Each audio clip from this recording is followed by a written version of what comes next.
हमारे साथी आज आपको कुछ विचार बताएंगे स्वास्थ्य के बारे में। हम आशा करते हैं कि आप ध्यान से सुनेंगे। हमारे जीवन की सबसे मजबूत नींव क्या है? स्वास्थ्य। आज की युवा पीढ़ी जो है नाम, पैसा, अंक कमाने के पीछे इतना व्यस्त हो गई है जिससे वो अपने स्वास्थ्य को जो है नजरअंदाज कर रही है। जैसे कि आपको पता है आज क्या है, 7 अप्रैल है, आज विश्व स्वास्थ्य दिवस है। तो इस साल 2026 की क्या थीम है? स्वास्थ्य के लिए साथ रहें और विज्ञान के साथ खड़े हों। स्वास्थ्य के लिए साथ रहें और विज्ञान के साथ खड़े हों। Together for health, stand with science. Together for health, stand with science. अब जो हमारे साथी हैं वो आपको एक एक करके स्वास्थ्य के बारे में बताएंगे। मैं आशा करती हूँ कि आप सब ध्यान से सुनेंगे और अपने जीवन में उसको अपनाएंगे।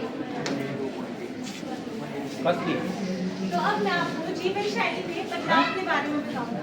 जीवन शैली में बदलाव का अर्थ है अपनी रोजमर्रा की जिंदगी में इस तरीके से बदलाव लाना ताकि आपका शारीरिक और मानसिक स्वास्थ्य बना रहे।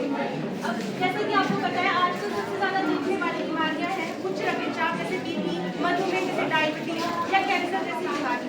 तो ऐसे कौन कौन से बदलाव हैं जो हम अपने जीवन में ला सकते हैं ताकि हमारा जीवन स्वस्थ बने? सबसे पहले आता है तनाव को कम करें। अब तनाव को कैसे कम करें? जैसे कि योगा करें, व्यायाम करें, स्वस्थ भोजन खाएं। स्वस्थ भोजन जैसे कि कम नमक वाले खाना खाएं, फल खाएं, सलाद, कीवी, चुकंदर, हरी पत्तेदार सब्जियां पालक, रोज कम से कम हमें इंसान को 7 से 8 घंटे की नींद लेनी चाहिए ताकि उसको तनाव नहीं ना हो। अब ऐसे कौन कौन से बदलाव हैं जो हमें नहीं लाना? जैसे तनाव और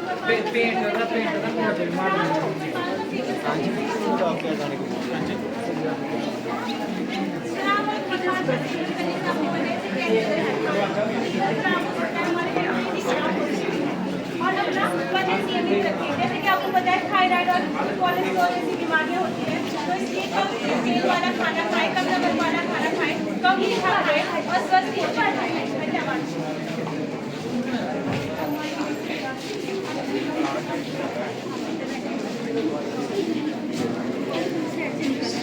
अब मैं आपको बताऊंगी रोगों की रोकथाम।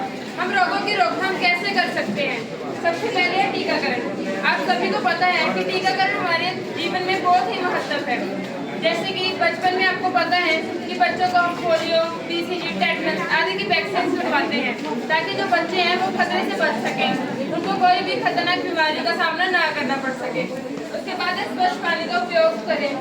स्वच्छ पानी का उपयोग आपने करना है जब भी आपने हाथ धोने, खाना खाने से पहले, खाना खाने के बाद हमेशा स्वच्छ पानी से हाथ धोने, क्योंकि आपको पता है दिन भर हम कई चीज़ों को टच करते हैं जिसकी वजह से जो कीटाणु होते हैं वो हमारे हाथों में आ जाते हैं और वही हाथ हम खाने के उपयोग, जब हम खाना खाते हैं तो हम वही हाथों से खाना खा लेते हैं जिससे कीटाणु जो है वो हमारे पेट में चले जाते हैं और कई तरह की बीमारियां जो है वो पैदा करते हैं। उसके बाद है संक्रमण के बचाव के तरीके। संक्रमण से हम कैसे बचाव कर सकते हैं? जैसे कि आपको पता है कि संक्रमण से बचाव के कई से तरीके हैं, जैसे कि हम स्वच्छ पानी से हाथ धो सकते हैं। आप कहीं भी जा रहे हो, कहीं पब्लिक प्लेस में जा रहे हो जहाँ पे भीड़ है, वहाँ पे आप मास्क पहन सकते हो ताकि आप किसी भी बीमारी से बच सको।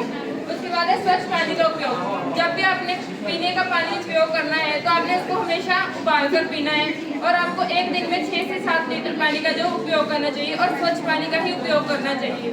नहीं तो आपको पानी से भी बहुत सारी बीमारियां होती हैं जो आपको हो सकती है, जैसे कि पानी से दस्त लग सकते हैं, पेट में दर्द हो सकते हैं, इन्फेक्शन हो सकते हैं, बहुत सी बीमारियां हैं जिसका आपको सामना करना पड़ सकता है। धन्यवाद।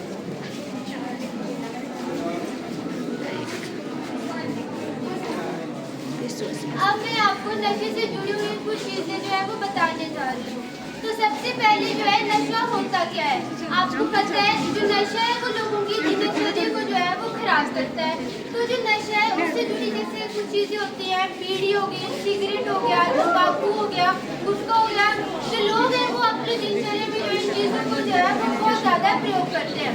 तो मैं आपको बताती हूँ नशे के जो है क्या क्या नुकसान होते हैं। सबसे पहले आता है लत लगना। आपको पता है यदि व्यक्ति जो है दारू का सेवन, गुटखे का सेवन जो है है वो लगातार करता रहेगा, उसको जो है वो उस चीज़ की जो है लत लग जाती है। तो जो किसी भी चीज़ की जो लत लगना है वो सही नहीं होता है। दूसरा होता है याददाश्त कमजोर होना।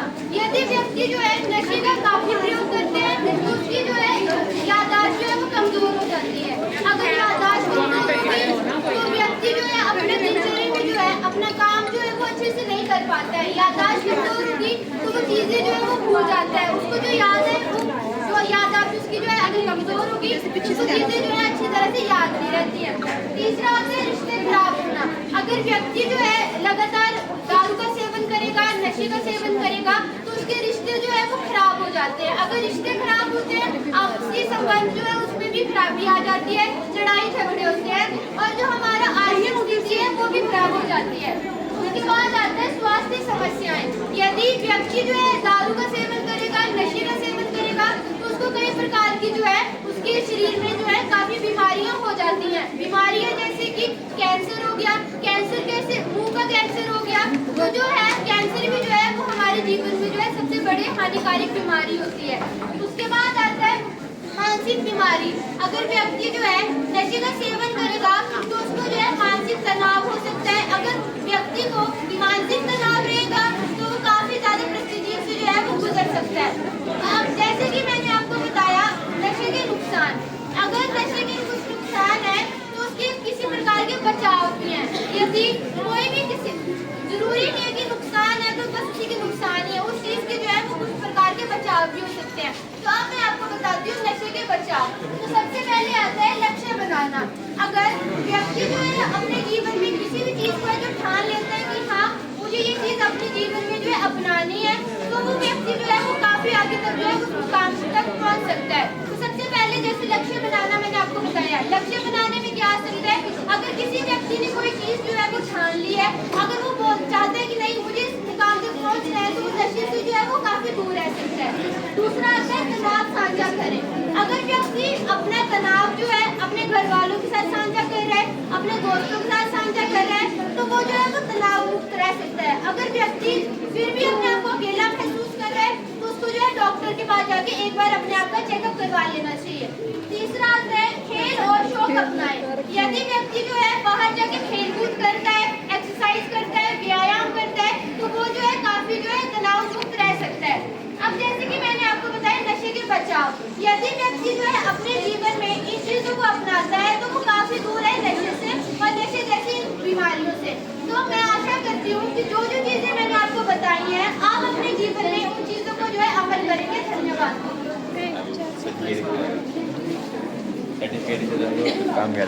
नीचे नीचे नीचे अब मैं आपको बताती हूँ मानसिक स्वास्थ्य जागरूकता। मानसिक स्वास्थ्य जागरूकता का आज केवल एक मानसिक बीमारी नहीं है बल्कि यह हमारे मनोवैज्ञानिक और सामाजिक स्वास्थ्य की एक अवस्था है।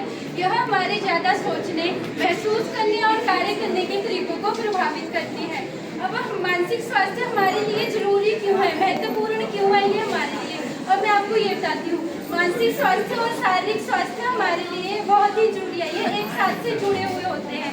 इसलिए हमें अपना मानसिक स्वास्थ्य और शारीरिक स्वास्थ्य अच्छा रखना चाहिए। यदि हम ज़्यादा चिंता और तनाव में रहेंगे तो हमें ज़्यादा टेंशन होगी और हमें हृदय संबंधी ज़्यादा बीमारियाँ हो जाएंगी। अगर हम मानसिक स्वास्थ्य और शारीरिक स्वास्थ्य से ठीक नहीं रहेंगे तो हमारी जो डेली एक्टिविटी है, हमारे सोने का टाइम होगा, खाने का टाइम होगा, वो सारा रूटीन बदल जाएगा। अगर हम मानसिक स्वास्थ्य और शारीरिक स्वास्थ्य से ठीक रहेंगे तो हमारे जो डेली रूटीन के निर्णय होंगे वो हम अच्छे तरीके से कर सकते हैं।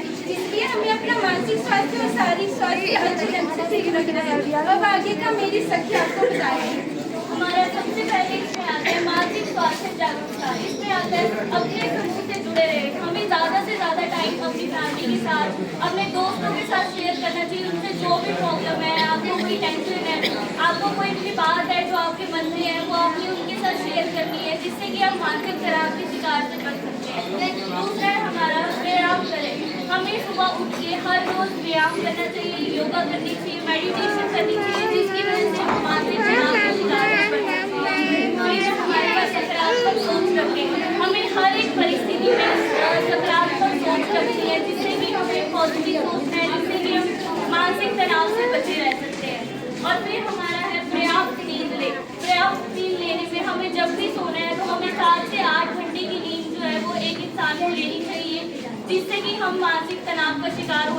सकते हैं, क्योंकि आपको पता है कि अगर मान लो कोई भी इंसान है जब उसकी नींद पूरी नहीं होती है तो वो चिड़चिड़ापन उसमें होता है। तो हमें कोई भी काम जिससे हम मानसिक तनाव से बच सकते हैं, अगर हम नींद ले रहे हैं तो हमें चिंता नहीं होगी, हम हमारे काम पे ध्यानपूर्वक वो चीज़ कर सकते हैं। फिर हम स्वच्छ भोजन खाएं। हमें स्वच्छ भोजन का सेवन करना है। हमें जो भी हम वेजिटेबल्स ले रहे हैं, जो भी हम फ्रूट्स वगैरह खा रहे हैं, वो हमें ओवरकुक्ड नहीं खाने चाहिए हमें, और ज़्यादा कच्चे फ्रूट कच्चे वेजिटेबल्स हमने नहीं खाने हैं, हमें उन्हें धोकर खाना चाहिए जब भी उनका सेवन करते हैं। उसके बाद में विशेषज्ञ से सहायता लें। अगर किसी इंसान को बहुत ज़्यादा चिंता है या बहुत ज़्यादा तनाव है, अगर बहुत ज़्यादा डिप्रेशन है, तो वो डॉक्टरों की सलाह ले सकते हैं। Thank you.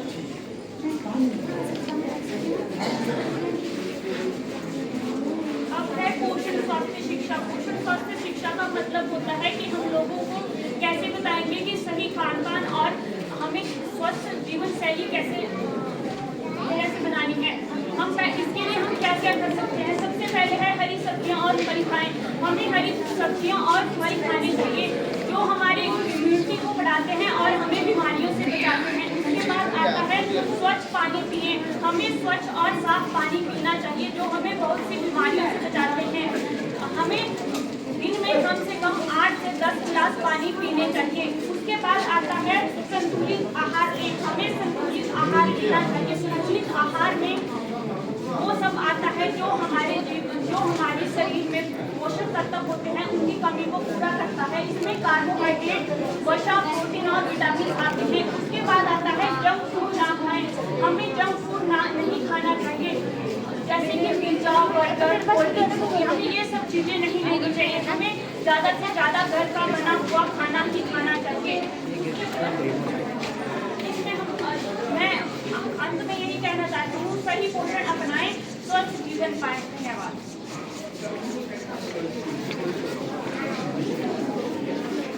आज मैं आपको बताना चाहती हूँ विशेष समूह के लिए शिक्षा की हमने विशेष समूह के लिए शिक्षा कैसे देनी है। सबसे पहले आता है गर्भवती महिला की देखभाल।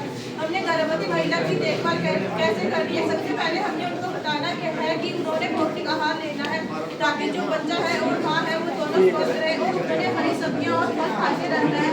और हमने गर्भवती महिला को बताना है कि उन्होंने अपने नज़दीक डिस्पेंसरी या हॉस्पिटल में अपना पंजीकरण करवा लेना है ताकि उन्हें वहाँ से जो भी सप्लीमेंट मिल जाएंगे वो उनको समय पर लेते रहे और अपना टीकाकरण समय पर करवाते रहे। उसके बाद आता है बच्चों का पोषण और टीकाकरण कि हमने बच्चे को कैसा पोषण देना है और टीकाकरण कब करवाना है। सबसे पहले हमने गर्भवती जो भी महिला उनको बताना है कि अपने बच्चे को 0 से 6 माह तक माँ का दूध ही देना है। माँ का दूध बच्चे के लिए बहुत लाभदायक होता है और बच्चे को बहुत सी बीमारियों से बचाता है।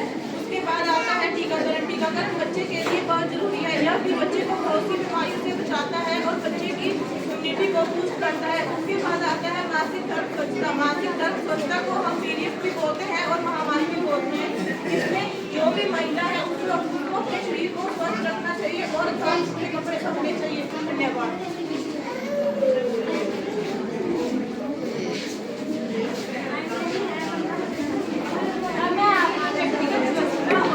सामुदायिक स्वच्छता के बारे में बताऊँ। व्यक्तिगत स्वच्छता होती है जो अपने शरीर को कैसे हम स्वच्छ और साफ सुथरा रख सकते हैं। तो इससे हम कई सारे हमारे पास कई सारे ऐसे पॉइंट हैं जिससे कि हम अपने शरीर को साफ रख सकते हैं। जैसे कि हाथ धोने हैं, डेली ब्रश करना है, रोज नहाना है, साफ सुथरे कपड़े धोने हैं और साफ सुथरे कपड़े ही पहनने हैं। ये इससे जो है हम अपनी व्यक्तिगत स्वच्छता को बनाए रख सकते हैं। उसके बाद हम जानेंगे कि सामुदायिक स्वच्छता क्या होती है। सामुदायिक स्वच्छता की हमारे आसपास के वातावरण को हम कैसे स्वच्छ रख सकते हैं। तो इससे हम कई सारे काम हैं जिससे कि हम अपने आसपास के वातावरण को स्वच्छ रख सकते हैं। जैसे कि सफाई रखें, आसपास अगर कोई गड्ढा है तो उसमें पानी जमा ना होने दें, उसकी वजह से जो है कई सारी बीमारियाँ पनप सकती है। जैसे कि मच्छर उसमें पैदा हो सकते हैं जिससे कि मलेरिया, डेंगू की बीमारियाँ भी बढ़ सकती है। और जो है स्वच्छ हवा के लिए जो है पेड़ पौधे लगाने हैं, जिससे जो है व्यक्तिगत स्वच्छता और सामुदायिक स्वच्छता बनी रहेगी।